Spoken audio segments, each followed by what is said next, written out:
मुख माता से देखा नहीं गया। उन्हें बहुत गुस्सा आया और वो उन असुरों को खत्म करने के लिए कोल्हापुर से निकल पड़ी। असुरों को खदेड़ते हुए और उनका अंत करते हुए देवी दहानू के जंगलों तक आ पहुंची। शाम हो चुकी थी तो देवी ने सोचा कि आज की रात इसी पहाड़ पर रुक जाती हूँ, लेकिन उन्हें अंदाजा नहीं था कि उस रात वहाँ क्या होने वाला है। उसी जंगल में पांडव अपना वनवास काट रहे थे। घूमते घूमते महाबली भीम उसी पहाड़ पर आ गए। वहाँ उन्होंने देवी को देखा। उस समय देवी एक साधारण लेकिन बहुत सुंदर स्त्री के रूप में थी। भीम उन्हें पहचान नहीं पाए और उन पर मोहित हो गए। भीम ने बिना देर किए देवी के सामने शादी का प्रस्ताव रख दिया। देवी मन ही मन मुस्कुराई। वो जानती थी कि भीम एक इंसान। महाबली भीम ने साक्षात माता महालक्ष्मी के सामने विवाह का प्रस्ताव रख दिया। महाभारत के सबसे शक्तिशाली योद्धा ने यह दुस्साहस किया था, लेकिन बदले में देवी ने एक ऐसी असंभव शर्त रखी जिसके कारण आज भी एक नदी पर बना बांध अधूरा पड़ा है। आखिर क्या थी वो शर्त? इस कहानी की शुरुआत होती है महाराष्ट्र के कोल्हापुर से।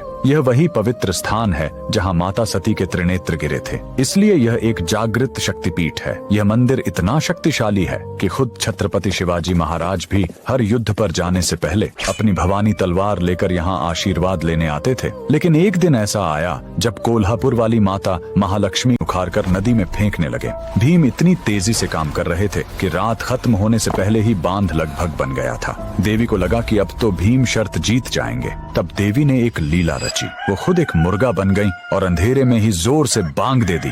भीम को लगा कि सुबह हो गई है और वो शर्त हार गए। गुस्से में उन्होंने हाथ में उठाया हुआ आखिरी पत्थर वहीं पटक दिया और वहां से चले गए। वो अधूरा बांध आज भी वहां मौजूद है, जिसे भीम बांध कहा जाता है। और माता महालक्ष्मी अपने भक्तों की रक्षा के लिए हमेशा के लिए उसी पहाड़ पर एक पत्थर के रूप में कहते हैं कि जब देवताओं में किसी एक अस्त्र की शक्ति को लेकर मतभेद हुआ, तब सभी देव एक साथ ब्रह्मलोक में इकट्ठा हुए और वहीं शुरू हुई दिव्य अस्त्रों की सबसे महान तुलना। नंबर 7 पर रखा गया भगवान विष्णु की कौमुद की गदा, एक ऐसा प्रहार जो पर्वत तक हिला दे। नंबर 6 पर भगवान कार्तिकेय का वेल अस्त्र, तीखा, तेज और दैत्य संहार का देवास्त्र। नंबर 5 पर महादेव का पिनाक धनुष, जिसके तनते ही तीनों लोकों में कंप दौड़ जाता है। नंबर 4 पर आया ब्रह्मास्त्र, जिसका चलना मतलब क्षेत्र का अंत है।